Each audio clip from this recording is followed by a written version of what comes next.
Mga magulang at mga kapatid, magandang hapon po.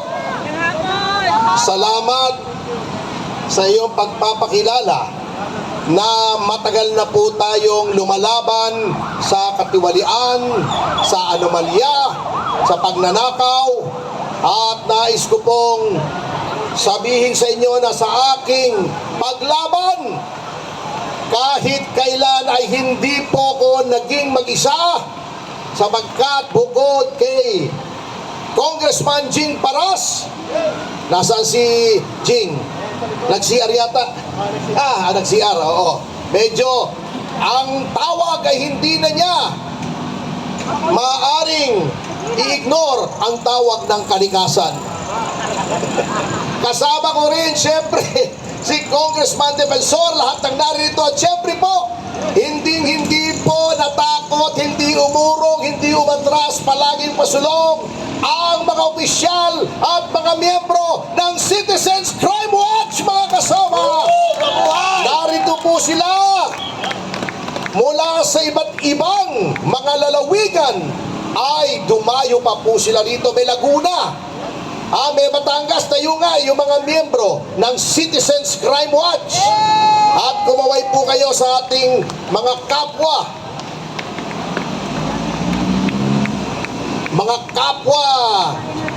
kawal na nagtatanggol sa mga Pilipino. Alam niyo po, nasabi na ng mga dating mga nagsalita, yung sa flood control, yung sa PDIC, ngunit alam nyo, marami pa pong kalokohan itong gobyernong ito. Pero bago yan, ipakita po natin sa mga namamahala na tayo ay hindi natatakot. Sabi ni John Vic Remulla, parang hindi Caviteño ito sip-sip sa mga tiwali, na kapag sumigaw daw tayo ng Marcos resign, ay pwede tayong kasuhan. Natatakot ba kayo? Hindi! Sumigaw tayo! 1, 2, 3! Marcos resign! Marcos resign! Marcos resign! Marcos resign! Yan! Yan, Vic! Saksak mo sa bagang mo! Demanda mo kami lahat! Saan mo kami ilalagay na kulungan? Sige nga! Papakainin mo pa kami lahat! Etong si Ka Eric, ang lakas kumain nito. Sige nga. Pero hindi, matipid itong preso kasi nag-hunger strike Anyway, alam nyo, bukod sa mga katarantaduhang ginawa nito na nasabi na ng aking mga kasamahan, baka may nakakalimutan pa po tayo na dapat lagi nating gunatain. Unang-una po dyan, yung ginto. Ama! Ano bang problema ng mga Marcos at napakahilig sa ginto? Ano? Yung Golden Buddha, ninakaw nila kay Rojas. Hindi na alam ng mga bata ito, yung Golden Buddha. I-google nyo na lamang.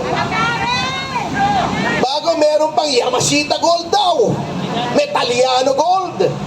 Pero ang totoong gold na ninakaw, yung gold reserves po natin sa Bangko Sentral ng Pilipinas.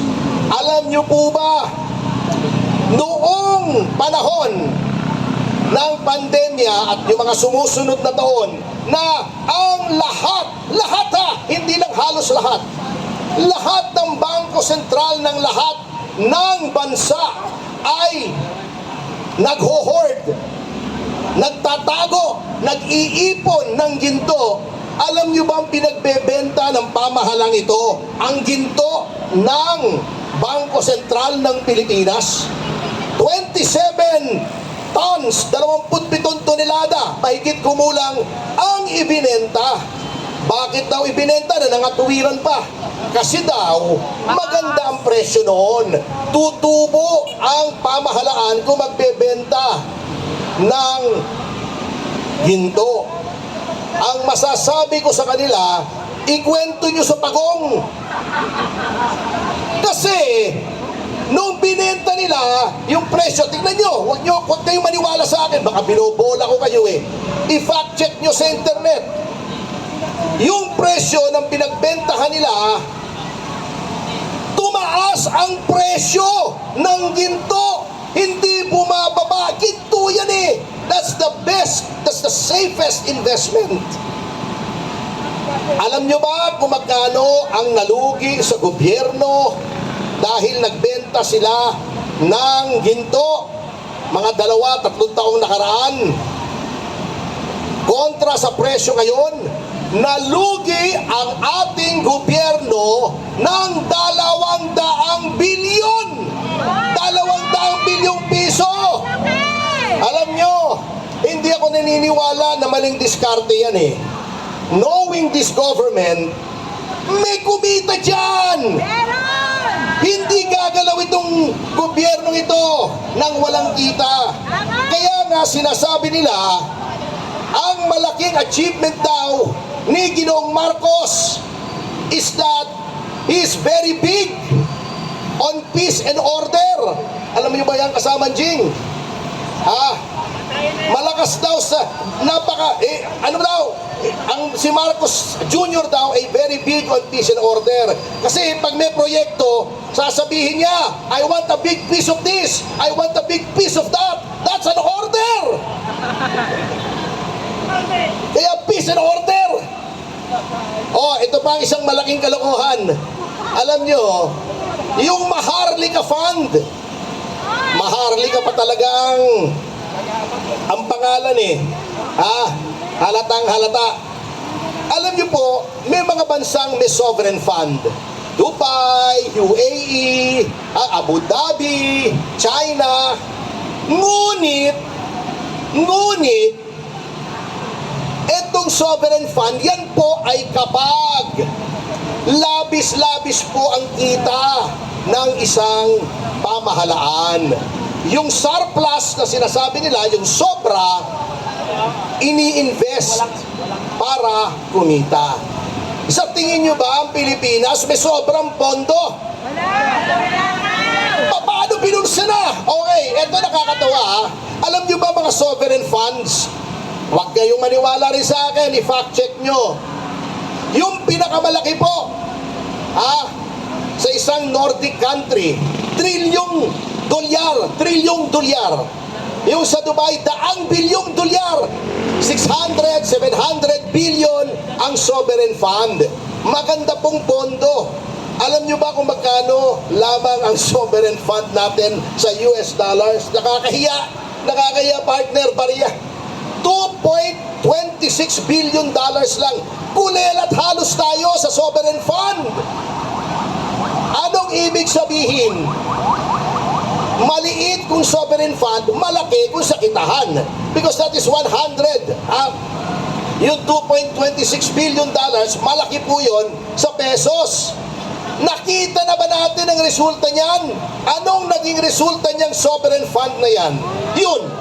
Yung bata nila, sinuweldohan nila ng 2 milyon isang buwan. Yung pangulo pa lang ng Maharlika Fund. Yung iba pang tauhan, yung opisina pa. Ngayon, sinasabi na wala naman nangyayari. Anong ginawa sa sovereign fund? Ininvest sa bansa lang. Worse, kinuha pa sa mga government banks, sa land bank, sa Coco Bank, na dapat pinauutang sa mga magsasaka, sa mga maliliit na negosyante, ginalagay sa Maharlika Fund yung bilyon-bilyon na sila ang nagmamanage.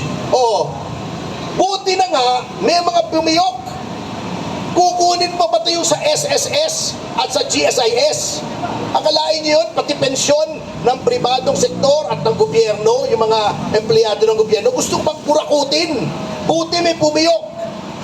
Yan pong dalawang yan na hindi natin dapat malimutan kasi kasama sa flood control, nakikita niyo na po ang trend ng gobyernong ito na lahat ng kilos kailangan may kita.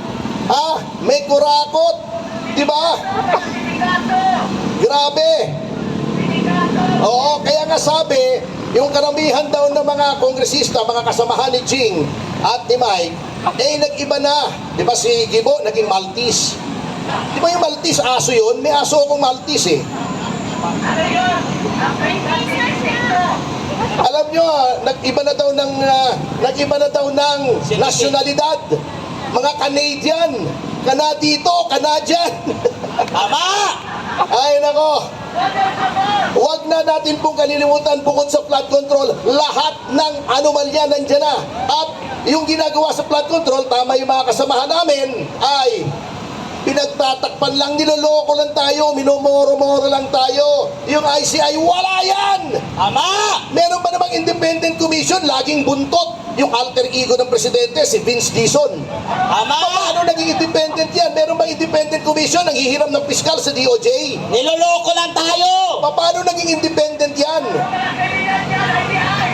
Ang problema po, dahil hawak nila ang ninakaw nila, bilyon, hundreds of billions, ginagamit po nila yan para mabili ang katapatan ng mga sektor ng ating lipunan para hindi maging widespread, kinokontrol ang media, tinatakot tayo, lahat sinusubukan nilang bilhin. Kaya bilang pagtatapos po, para sa akin, sa ngayon pero alam nyo, huwag tayong tumigil kahit mga ganitong mga maliliit na mga pagtitipon ay papalaki po ng papalaki yan.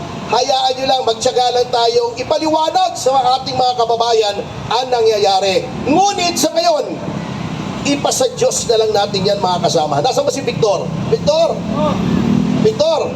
kunin mo nga yung ating tarpaulin dito at dito ka. At aanyayahan ko na lamang po kayong manalangin muna at iangat na lang natin sa Panginoong Diyos ang katarungan na nais nating makamtan sa pamamagitan ng panalangin na galing po sa Biblia. Ito po ay galing sa Biblia. Ito po ay hindi po kami nagsabi.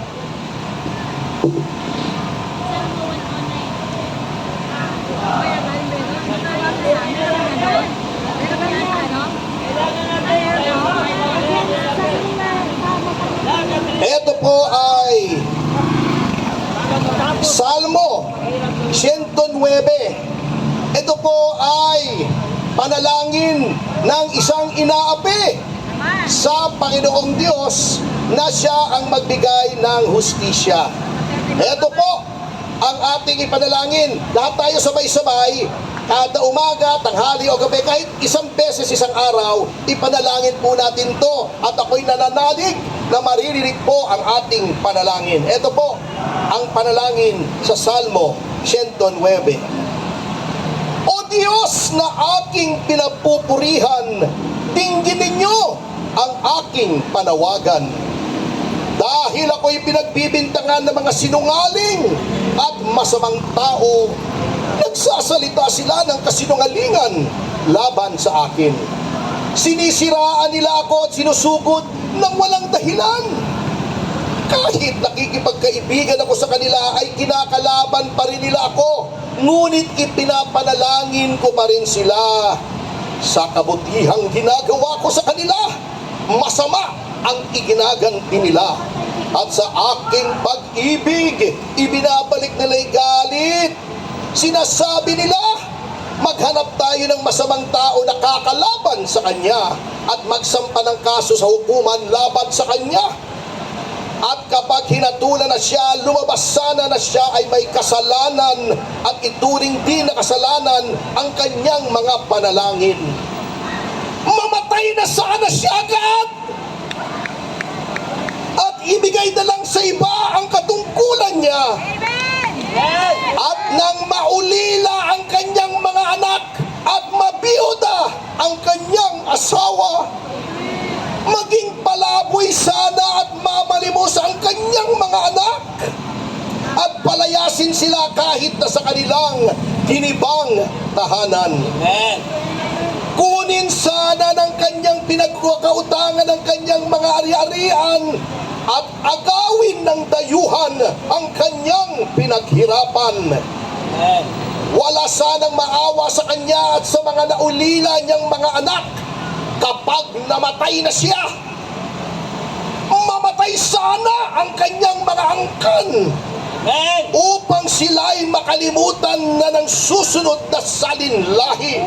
Amen. Huwag sanang patawarin at kalimutan ng Panginoon ang mga kasalanan ng kanyang mga magulang at mga ninuno, at lubusan na sana silang makalimutan sa mundo. Hindi po ako nagsasabi niyan, hindi tayo nagsasabi niyan. Yan ang hilingin natin sa Panginoon upang tayo ay magkaroon ng katarungan.